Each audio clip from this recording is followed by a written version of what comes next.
لو الحكاية فيها إن فيتو.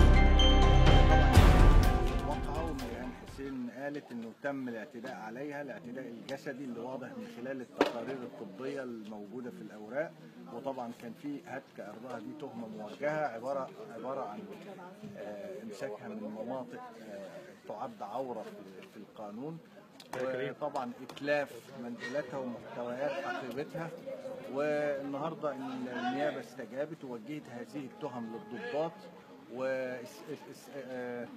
واستدعى الطبيب اللي وقع الكشف الطبي عليها، وقال ان هذه الاصابات من الممكن حدوثها بهذه الطريقه، وعن طريق الركل بالقدم والصفع على الوجه وجذبها من ملابسها من هذه المناطق، وده طبعا في صالح القضيه. والتحقيقات انتهت تماما، واحنا منتظرين القرار، وننتظر ان شاء الله يكون قرار باخلاء سبيلها. والمرحله الجايه احنا متمسكين بحق النهان ومش هنتنازل عن محاكمه هؤلاء الضباط، ده علاوه على عدد من الشكاوى سنتقدم بها لوزارة الداخلية للتحقيق مع هؤلاء ومحاكمتهم ومعاقبتهم تأديبيا عما بدر منهم ضد المواطنين المصريين، وعلى الأخص هذه الدعوة. يعني